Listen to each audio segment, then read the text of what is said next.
Hello and welcome to Recovery for Life. I'm Chris Howard, peer counselor at Indigo Recovery in New York City.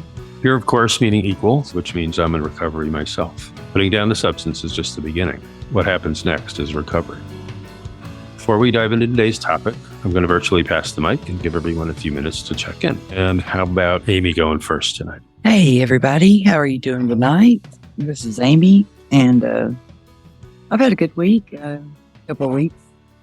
I just got back from doing the trunk or treat thing, and my daughter dressed like a scary doll that I never heard of. The characters are all different now. I just don't understand. And we just went down to the church, and they had snow cones, and we had a blast. But yeah, just hanging with my daughter right now. That's about it with me. So don't just cut a hole in a sheet anymore and call it a ghost. Right? It's so simple back in the day. Put those masks on, you couldn't breathe, but you were all right, but you couldn't breathe. Let's see, John, how about you? You want to go? Yeah, sure. Hi, I'm John. Been with Midtown Health Wellness for almost 4 years now.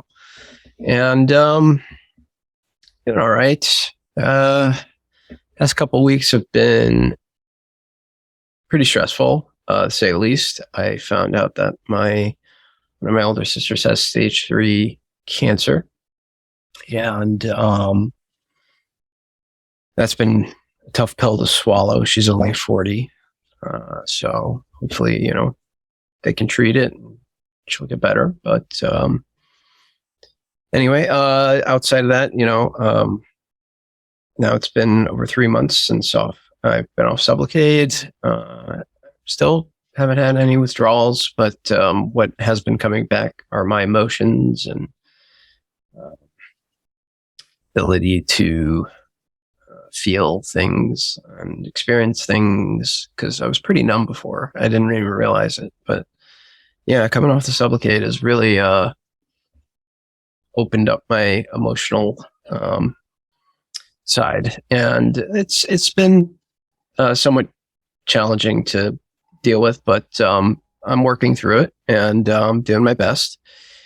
Other than that, I'm actually moving out of Brooklyn to move to Connecticut to be closer to my family and start my own family. We just got a house, and I'm buying a car tomorrow. So yeah, got a lot of things going on. So yeah, a lot of good things, but well, outside of my sister getting sick, but a lot of good things going on. So yeah, not bad. Thanks. Audrey, you're up. Hello. Checking in. Let's see. Positive things that have been going on. I'm still seeing this person that it's like a super beneficial relationship for me. Like, they're super artistic, and I have been kind of slacking personally. Like, I feel like I've been slacking and not being as creative or motivated. So me and this person have been like making pattern designs, and we're going to like pitch a collection of fabric designs. And, I just have like a good time with them also. And, so only negative thing about that is like, it's a casual relationship. Like, we both said we don't really want anything serious. And I got jealous a few days ago because I saw that they were still like active on, I'm still active and talking to other people on like a dating app.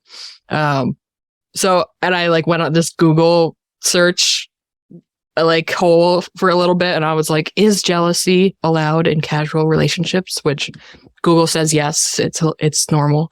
So yeah, I guess I've never really like put a label on a casual relationship that I've had before, but I'm enjoying this because like there's a lot of open communication about like what we both want. Other than that, I think I've been struggling a bit these past few weeks with like my skin has gotten worse because I haven't seen the dermatologist in a bit, and I usually have a retinol prescription, and some like these deep like cystic blackheads around my jawline are coming back. Sorry, it's kind of gross, but like I start picking at them and it's so hard to stop. And I had like scabs all over my face last week, and it's just like really difficult to like stop that from happening. So hopefully I can get retinol soon, but still, like, I need to control the picking thing. What else? Let's see. Yeah, I think that's about it. All right. It's a lot. Thank God for Google. Huh? What we do without it. Stephen, you're up. Amen to that. Hey everyone. Happy Halloween. Yeah, I was just telling Chris earlier, I had a really, really great time today with my students. It was full of all these different Halloween activities, dance parties and snacks and relay races. But it felt like I was a kid again today. It was really, really nice. And it's what I needed because I've had a kind of rough past couple of weeks. I was approved for Suboxone shot, and fortunately was not able to get it because apparently I didn't have enough body fat. So I was it's just the way the shot is supposed to be injected. So they want me to gain weight and sending in like nutritional formulas through my pharmacy, and and a big factor is I feel like no one's taking into account the fact that I had a history of an eating disorder, and just the thought of that gives me a lot of anxiety. Of course, I really want the shot, and will do anything I need to do right now to get it. And but that kind of had me down the past couple of weeks. But hopefully feeling a lot better. Yeah, that's about it. Thanks. That's a lot too. Everybody's got a lot going on these days. Me too. I've got some family things happening that I won't get too into, but father, daughter, all kinds of stuff going on that I feel like I'm in the middle of. And so it's causing a reasonable amount of anxiety, a lot of decisions to make, a lot of family decisions to make. So my brother and my sister in the same place for the first time yesterday in quite a while. And that was interesting. All kinds of stuff going on. But I mean, this is life. I mean, this is what happens, right? We have to deal with it in sober ways. As speaking of, segue into the theme for the night, speaking of handling things in sober ways, we were talking about getting back into the social life sober, or just doing what we used to do high without being high, and what that's like. And also, it was also brought up by Stephen that what really is sober, right? I mean, can some of us can't, some of us can go out and have a drink socially. And there are plenty of people who are not on opioids anymore who can certainly do that. And there's no judgment in this room or this virtual room. I mean, people have, if you've listened to us, if anyone out there has listened to us, you'll know that there's certainly no judgment here. Everyone's free to live the way they choose, which is, I think you have to be able to do that in recovery, because if someone says you have to be this type of person, you have to live this way, that's never going to work. Didn't for me, because somebody tried that on me the first time around. I went, I'm out of here. That's not going to happen. So that's kind of the deal. So let's toss a coin. Who wants to go and start in on this subject first? Who brought it up? Well, Audrey, you brought it up. So why don't you dive in first, and then we're going to go to Stephen next, and then work our way around. How about that? Okay, so yeah, this weekend was Halloween, and it got me thinking about going to events that you would normally go to high or drunk. And I don't know. I mean, technically, I wasn't sober when I went, but I'm my version of sober. So, like, for example, I microdosed on shrooms, and that's kind of something that I want to start getting into a little bit more. But I honestly don't think that makes me not sober, because again, like sobriety is a mindset, and I'm not going to be like thinking about shrooms all the time. How am I going to get them? Like, it's not going to ruin my life. It's something that I have complete control over, and I think it's more beneficial than negative in my life. And at this point, I know that.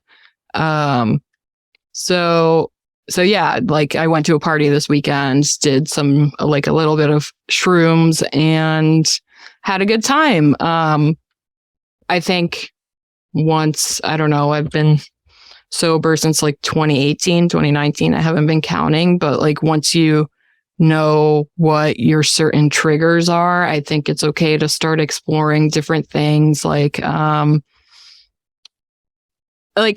I were at a party, or like, because I don't know, if I were at a party now, I obviously wouldn't use like I used to. I used to use, I wouldn't really drink at parties. And again, now sometimes I'll even have a drink or two, but I know it's not going to lead towards other things, and alcohol honestly doesn't even sit well with my stomach. So I can't drink too much anyway. But anyway, I looking back on when I used to go to social events or parties, or then it, turned into everyday me using to deal with life and my own brain hating itself. I think most of that wanting to use came from like being social and wanting to be peppy and wanting to feel good. Obviously the euphoria, wanting to be on everyone else's level, even though that wasn't like a big reason, but it's like, okay, if other people are being drunk and happy, then I also want to be like that too. Also like just dealing with depression and anxiety, just everything.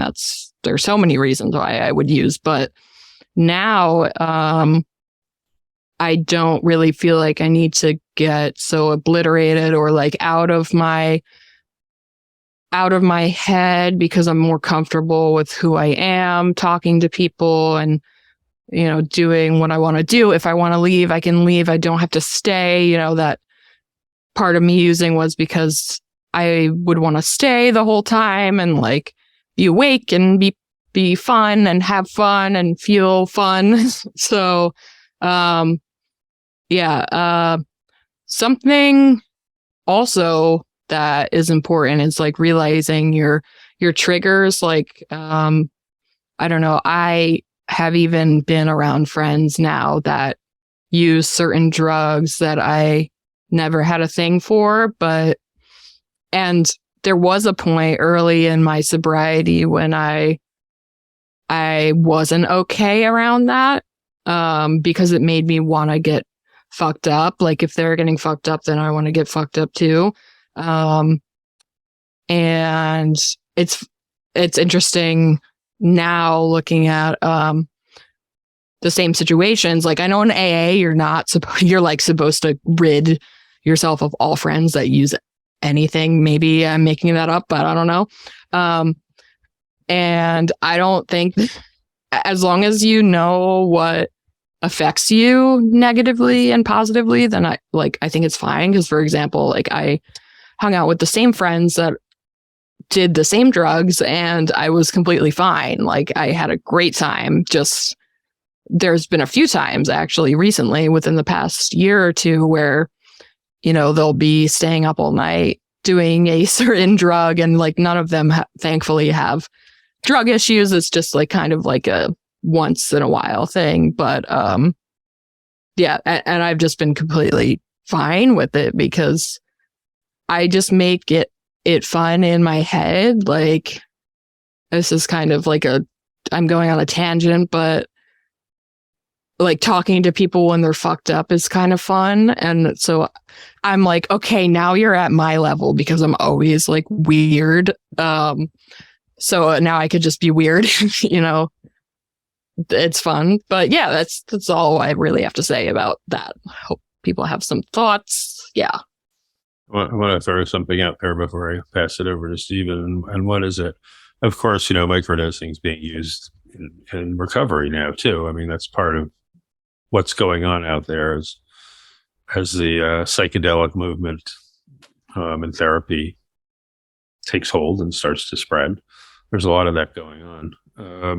The other thing is that I wonder when you're talking about, going out and doing these things and being with people who are using, you're on Suboxone too. So that's a deterrent, right? And I wonder when that's not the case anymore, if you're going to feel the same way. And that's something to just think about and be cautious of down the road, because you're in a different space right now. You're on a medication that prevents you really from craving that stuff. So just something to consider. Anyway, going over to Stephen, you're up. Right. Yeah. So Amy brought up a lot of interesting points. It's all. Just like, I said, Amy, I'm sorry. I really don't Maybe care. it's I'm just like, if people are listening, then I don't want them to get confused. Okay, sorry. Oh, sure. You brought a lot of interesting points. So, I was thinking that just like depression, anxiety, it's not the same in any two people. And I feel like addiction is the same way. It's your own personal journey, your own personal experience. And everyone experiences addiction in different ways, and can handle it in different ways. For me, the devil was always opiates. It was never alcohol. I never had an issue with alcohol. I never felt like this need or craving or urge, the way I felt with pills. And I know you also brought up psychedelics, and ironically, psychedelics played a huge role in my sobriety, especially in the early stages, because I wasn't taking pills. I guess I was kind of introduced, to other things, and I was just curious about it, and I turned out. I had some really, really awesome spiritual experiences that I think kind of opened up my mind and helped me in the long run with my sobriety. But I don't think that's the same case with everyone. So yeah, you definitely have to be careful and proceed with caution. But like my 33rd birthday is coming up on Wednesday, and I'm planning a dinner with some friends, and I plan to have a drink or two, and I feel totally comfortable with that. I don't feel that impacts my sobriety in any way. And the fact that I'm going to be able to go out and enjoy a dinner with my friends is so great, because I don't remember my 22nd, 23rd, 24th birthday. I don't, and that is what I don't want to go back to. So yeah, I'm just really looking forward to that. And I'm grateful that, I'm able to, feel confident in my sobriety, and still be able to socialize and do other things. Yeah, I'll pass it on. Well, of course, you're absolutely right. No two of us are the same. No two addictions are the same. No two recovery paths are the same. We're all very, very different.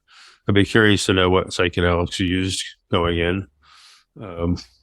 Ask you that afterwards, or after everybody else goes. But I'm kind of curious what the process was, and I'm sure lots of other people would be curious too, because it is trending, honestly, out there in the world for all kinds of things.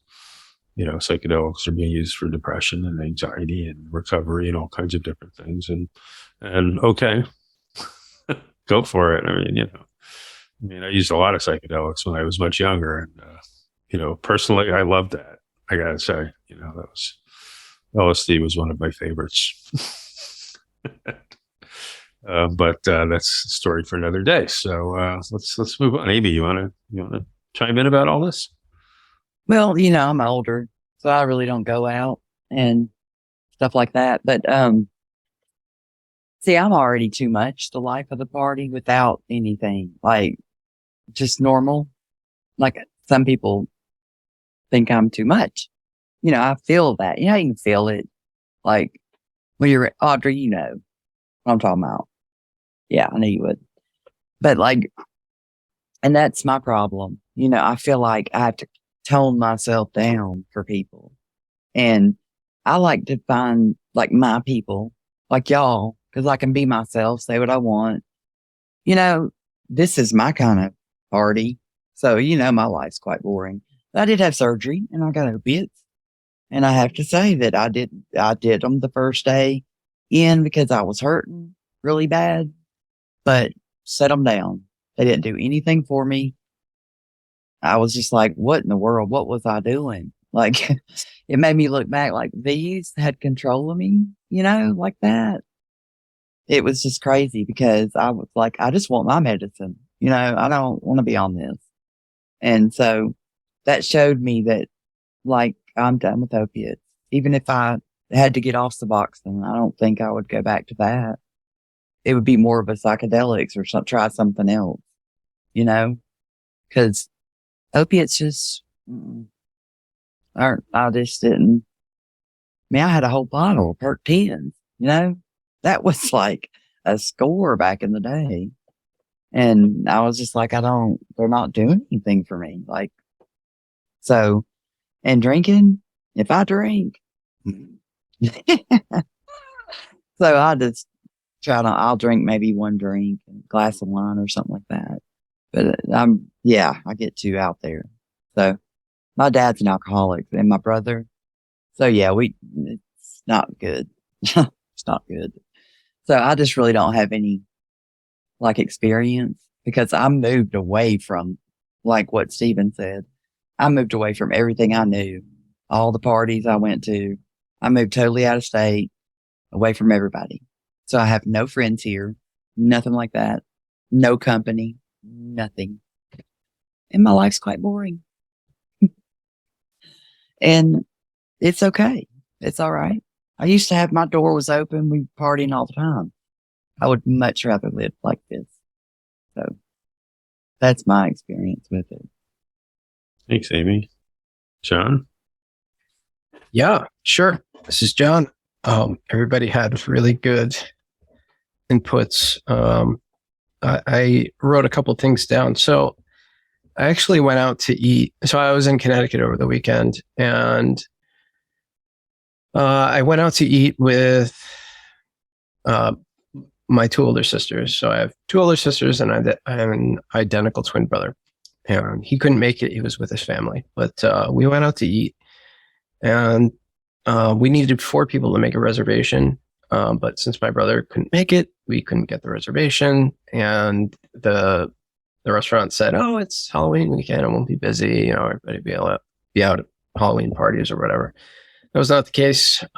We ended up waiting an hour and 45 minutes for a table, and luckily we found some seating by the bar. Wasn't really comfortable at first sitting there. My sister did drink wine, but that wasn't what made me uncomfortable. There was somebody next to me that was drinking vodka, which is what I used to drink. And I smelt it and I wanted to vomit like right away. I was just like, oh, fuck. Like I can't, I'm an opiate addict, right? But I'm also an alcoholic. Like I did that thing that, so I went to AA, and they had that like challenge. They're like, oh, if you can, just drink one and put the rest away, that kind of thing. I can never do it. I would consume everything immediately, because that's just how it was for me. But, living life sober now, is very different. It's nice to be able to be there for my sister, who was just diagnosed with stage 3 cancer. And she is going through a very tough, scary time. And, we sat down for dinner and we started talking. And I thought, maybe if I shared a bit about the struggles that I went through and where I am now and how I can be there for my sister, like she was there for me all those times she had to bring me up to Detox and pick me up from rehab and all that. So I did, and she did open up. She said she was scared and started crying, and I took her hand and I said, I understand that feeling. I don't know exactly what you're going through, but maybe finding other people who are also going through something like this, like a group setting like we have here, right? Where you can go and share what's on the top of your mind and whatever you're feeling, and people will get it, and not judge you. And she was open to that, and maybe even some therapy. But I really do care for her and love her a lot, and I really hope she's going to be okay. But it was just nice to be able to be there, present, and actually be supportive, and actually sitting there with them and having them not look at me like, what is wrong with you? What are you on? Right. Which was that in itself was a blessing. So it was nice. As emotional as it was, and as hard as the conversations were, it was a very nice dinner, and I was happy that I got to do that. I think one thing for me is knowing my limits and knowing myself, knowing that if I touch X, Y, or Z, or hang out with whoever, or go to parties or whatever, I'm at a point in my life where I'm married now. I'm going to be moving away from the city where there isn't parties and loud music blaring at odd hours of the night. Just because I know, that stuff kind of gives me anxiety. It really does. And I don't want to be around it anymore. And just moving out closer to my family and being there for them feels like the right thing to do. And that's what we're doing. And I'm glad that my wife is on board with it and is being supportive of that. Also, I think I mentioned this, but I also moved away from, where I was in active addiction. I moved out here to Brooklyn for 4 or 5 years, and I also didn't have any friends or anything, but I did establish a sober network and worked on myself for the past 2.5 years, and it's really paid off. And I think that surrounding myself with good people like yourselves really helps me. And I maybe you don't realize it, but it does help me. It helps me a lot, and I feel a lot better after doing a podcast or having a group or whatever it is. Just being able to connect and have these types of discussions is very refreshing to me, and in itself is very helpful. And also, what is sobriety for me? Sobriety is living life a day at a time and being the best version of me I can be that day.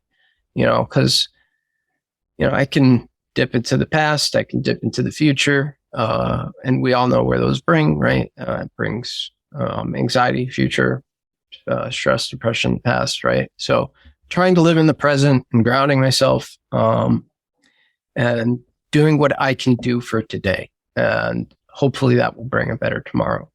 And just making a conscious decision every day when I wake up to stay sober. I want to live.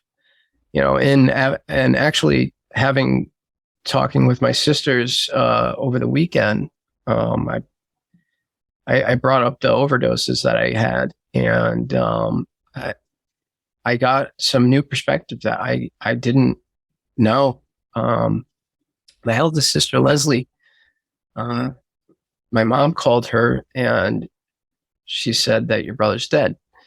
And she said she threw up all over the floor, and I had no idea.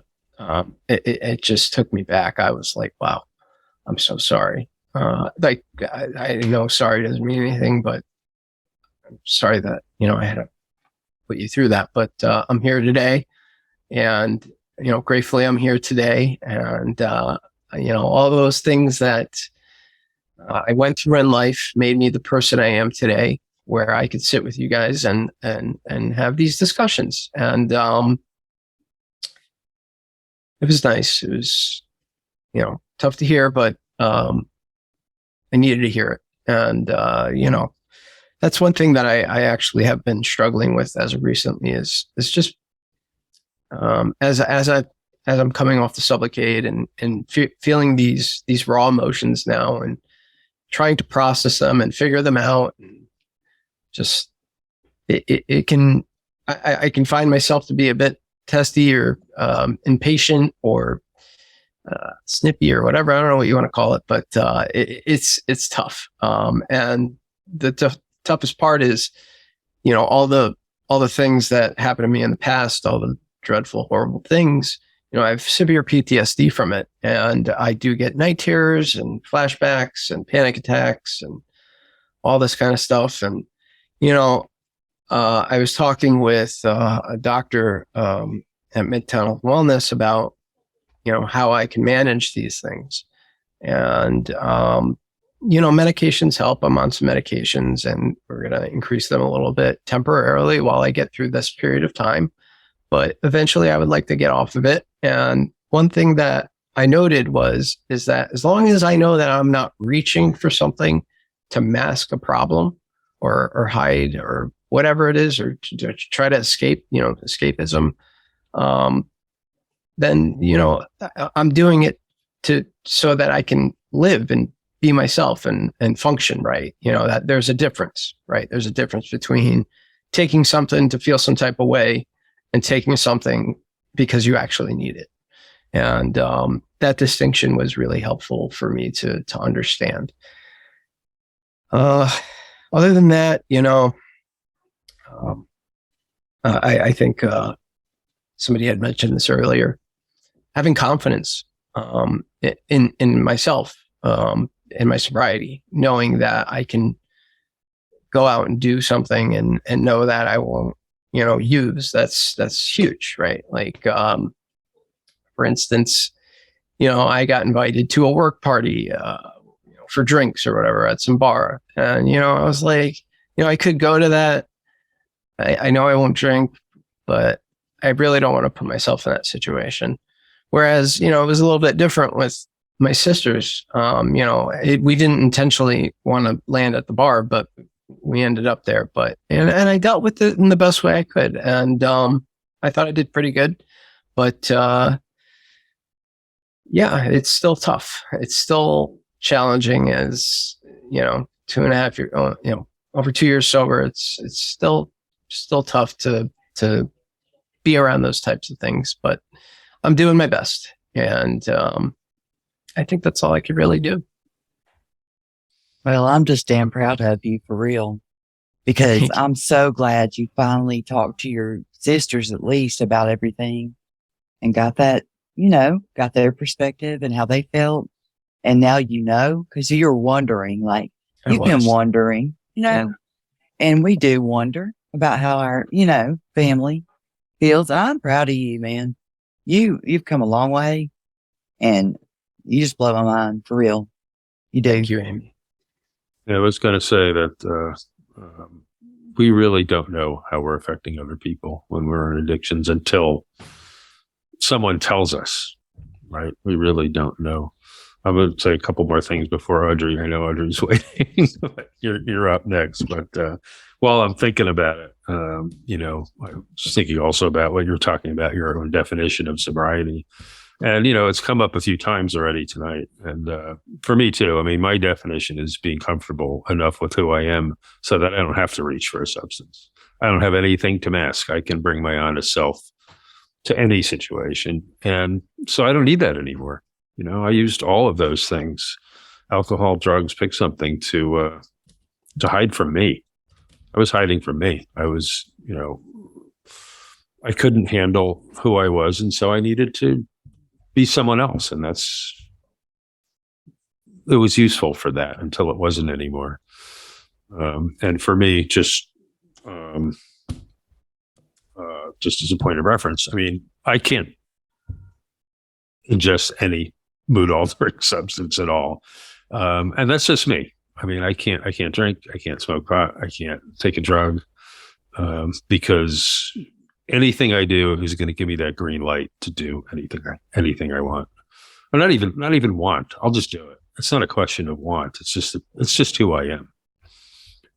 And so for me, it is total abstinence from everything, and that's cool. That's just me. That's not everybody. I wouldn't impose that on anyone else if they didn't choose to do that. We're all different here. Obviously, there's 5 of us here, and we all have different ways of going about this. And that's what's so cool about all of this. All right, Audrey, I'm not going to let you loose. No, it's okay. You brought up something that's like similar to what I was going to say. John mentioned dealing with your like PTSD and managing it sober. And that made me think of how being sober is basically like facing your fears and everything just head on. Again, without the mask, without escapism, like he mentioned.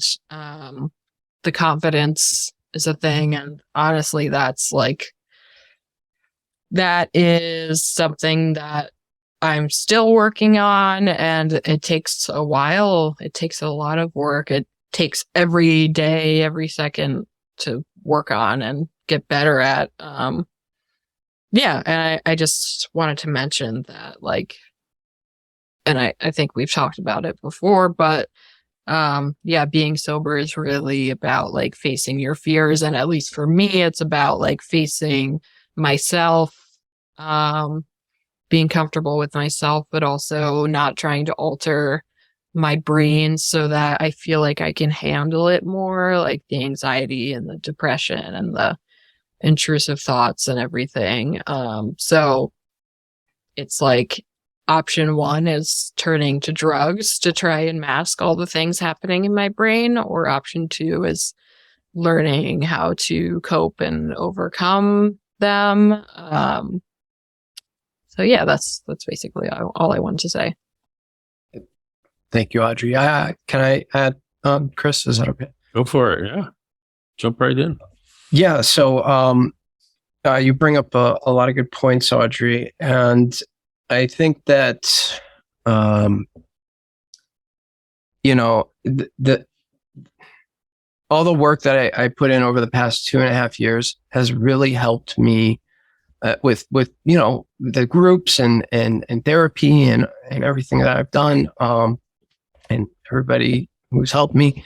The more time I've had away from my substances of choice, I'm finding it a bit easier and easier, not terribly easier, but those intrusive thoughts of using, right? When I found out about my sister, I think if I was in active addiction, actually, I know if I was in active addiction, I would have went out and used, but that didn't even cross my mind. I just wanted to know that my sister was okay. And this kind of goes back to, I don't know if I mentioned this on the last podcast or not, but when I failed the exam for the second time, I was like, not even a thought came across my mind about using, because that was so really stressful for me. Nothing compared to dealing with my sister's illness, but still, it was a stressful situation. And I felt really crummy about myself after all that work I put in. And I was like, how should I tell this? But if it was me 3-4 years ago in active addiction, it would have been the perfect excuse for me to go use. And I think as my brain continues to heal and the more help I get, I feel like the more confidence I'm gaining in my sobriety. And yeah, it is bringing my full honest self to every situation I go into now. You know, I have nothing to hide. Go for it, Amy. Sometimes I still fight with that. I'm just going to be completely honest here. I have been on nerve pills since I was 19 years old. So sometimes they still, I'm like, okay, I'm nervous. I feel anxious. Let me just get a half of one. I'll feel better then. I have to stop thinking like that. Like, I already took my dose today. I'm good. But see, it's like, if I don't have them, you can ask Chris. I would sit here and not say nothing to y'all. You'd think there's actually something wrong with me. So it's like, but I still consider myself sober because I'm present here in the moment. And I remember I'm not eating 10 of them at one time. I mean, I was bad on all the pills, it wasn't just opiates. So, I still have those moments where I think, somebody comes at me and I'm like, okay, or something happens and I'm like, okay, well, let me just take another half. I'll feel better. So I fight that a lot. So I don't know if anybody out there does recovery, but I do. Yeah, I was going to say, Audrey might have something to say about that.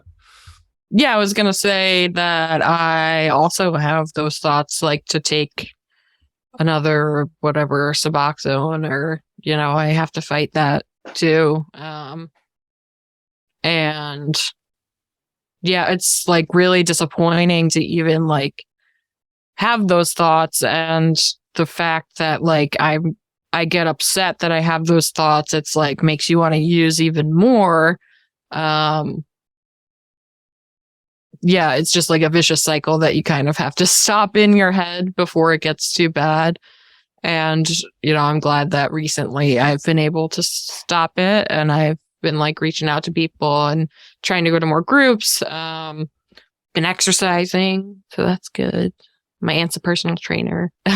So I do like her classes, but, yeah, I think again, like recovery is an everyday thing, every minute, every second. So you got to be on your shit, on top of yourself, and not be afraid to like admit that you are having a craving, or like not just try to hide it, or be embarrassed about it. It's like we have to realize that this is how our brains are wired. Can't help it. You said the magic words, reaching out to someone when you feel that way. Tell somebody how you feel. Talk about it. That's what works. Even sometimes a text. Send a text to somebody who gets it, so that you're dissipating that feeling a little bit. And, man, it works. The exercise, everything you were talking about. Absolutely. I think, Stephen, you had your hand up too, right? Audrey said something, and I just had a brain fart. I totally forgot what it was. What was the last thing we were talking about? Reaching out, exercising. About how it's a mindset. I too, talking about not being embarrassed about, admitting, to cravings. I have pills, for anxiety, for ADHD that, I too, can take more of and get high. And yes, the thought just has crossed my mind, and it does. And the way I've worked through therapy is it's just the way my mind works, and it's the way it's always going to work in a sense. I think as long as I have access to something that is potentially mind altering, that thought is always going to be there, because that is our addiction. It's our sickness, and it's not something that can go away. So yeah, you definitely have to be on top of your stuff, even when you think you've got it all handled. Yeah, I don't think we ever have it all handled. I know. So I was going to say, this is a lifetime. This is a lifetime pursuit, and exactly what you're saying is that we need to. It's a daily. We do this every day. All right, and we have to keep an eye on this stuff, and we can manage it. It's manageable. It's our disease, but it's certainly manageable. Look at, we're all doing it. We're all managing it.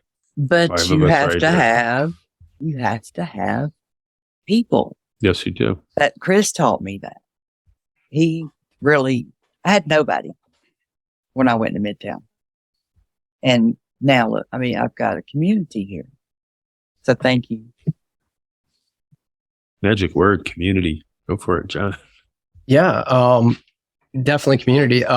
So one thing that jumped in my mind was the asking for help.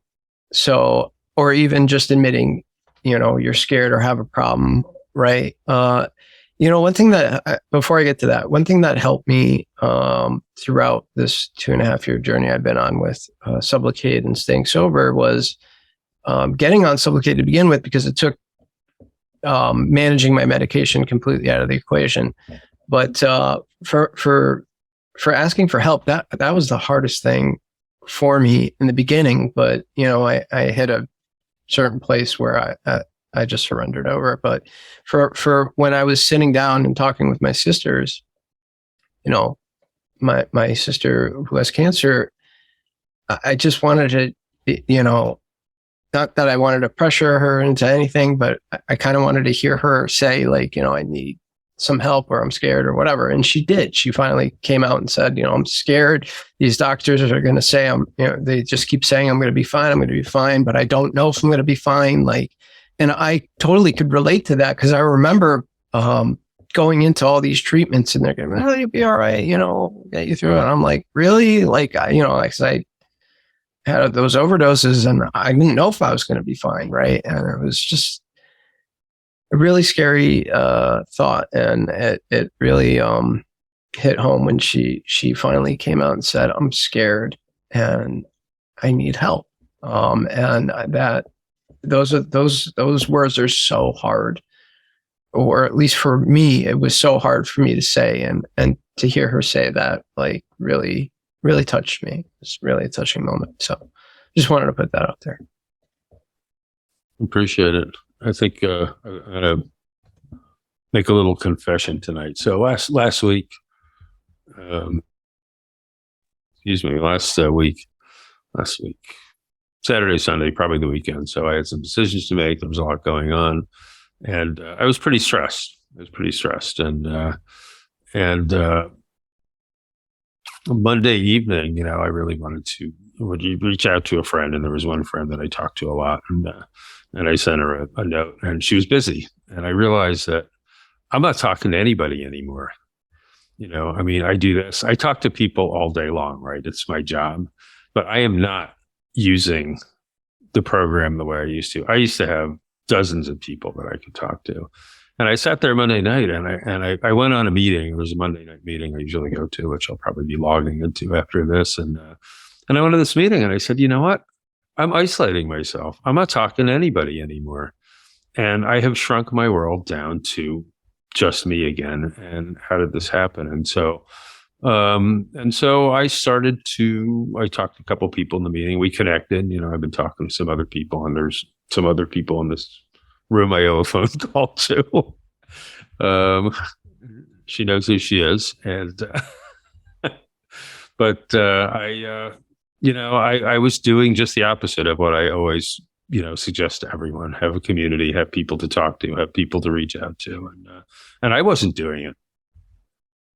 So I had to really take a look at where my life is going, because what happens to me is I get to that place where I isolate, and then that's when the triggers start. That's when I start looking for who knows what relief, right? That's when I start looking for relief from the outside. Man, I don't want to do that. Go for it, Audrey. Yeah, I was just going to say something quick. Like, that brings up again how like recovery is an every day, every minute, every hour thing, because you can slip right back into that hole of like isolation even. And even though you're not technically using, it's not really like a sober way of thinking, which I know we've mentioned before as well. Like you can be kind of not sober in your mindset, like with the isolation, not reaching out. So yeah, it's just an everyday thing, and you can slip back into those dark places, even as far along as you are in recovery, or anyone. Yeah, that was not sober thinking on my part. I'll be the first one to admit it. I was heading in that direction. Go ahead, Amy. I just really lied at the beginning of this meeting, like, oh, my life's great, and we're just trick or treating and shit. No, I've been in a very dark place, and I actually had suicidal thoughts.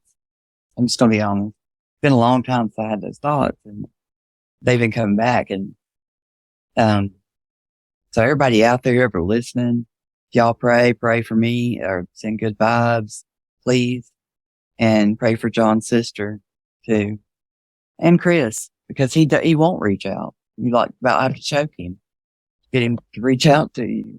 It's like all I do is sit here and twiddle my thumb. Call me, brother. I'm right here. I will. Promise. For all of y'all. I'm here all week. I'm just here. Amy, you're an angel. Thank you so much. You are. But no, seriously, like talking, for me, Doesn't it help? it helps so much. Like just I can't let it bottle up. Cause I don't know. I gotta get it out, you know? Anyway, thank you, Amy. No, thank y'all. This is the first time I've like laughed. I mean, just felt good, you know? I just really have been in a dark place. And I think looks like we all have a little bit this week, to be honest. Right. I think you're right. Because I can look in your eyes. Yeah, I can see, Stephen. Yeah, I can totally relate to you. And I think the fact that we can sit here and openly admit that we're in a dark place. You know, you just mentioned having suicidal thoughts. That's what brought me to Midtown. I was in the deepest, darkest place in my life when I found Midtown. And I think the therapy helped much more than the antidepressants did. And I'm sure they were doing, their job in the meantime. But I could feel, every week, as I walked out of the room after an hour of, talking to John or whoever, Kevin, whoever my therapist was at the time, working through my issues, figuring out why I was having those thoughts. It's really important. And just know that I'm here for you. I'm sure I can speak on behalf of all of us when I say that. So don't just wait for Chris. You can have all of our numbers. So shoot us a call. Yeah, seriously, don't wait for me. The worst of the bunch. On that note, I think we're already up to gratitude time. Man, that went quick. Amazing. Wow, who wants to go first? What was our first go round? Audrey, you went first, right? I think you can go first on the gratitude too. Okay. Okay. I'm so grateful for this podcast. I'm grateful for anyone that is listening and absorbing even the tiniest bit of information. I am very grateful that we have this platform, that we have this group, that we're all so open and communicative. And I'm just really grateful for you all. I always feel great after this, and I learn something. Like Chris says, I learn something new every time. I'm so grateful for this. Yeah. I don't know. I always try to think of something random to be grateful for, but I don't think I'm going to do that today. That's okay. That was pretty good. Stephen, you want to go? Yeah. It's just same as usual. Grateful for my partner, friends, family, this group. Grateful that I'm going to be able to celebrate another year of life in 2 days with my friends and family. I'm grateful for my sobriety. Grateful for all of you and the opportunity to talk about what I'm grateful for. Thanks, Stephen. Amy. I'm grateful for all of you also. Y'all know that. And I'm here for each and every one of you. For real. I mean that. And I just want to thank you because you give me this podcast gives me purpose because I don't work, so it kind of gives me something to look forward to. And like I'm needed somewhere else besides being a mother, you know what I mean? And washing dishes and clothes. And so I'm grateful for that. And I am grateful for Halloween. Happy Halloween. That's great. That voice is crazy. That's good. I can talk any kind of way. Oh my Wow. God. I love That was amazing. John. Amy, you really need to get into some voice. Yeah, show something or business. other. Seriously. Yeah. Seriously. Voiceover time.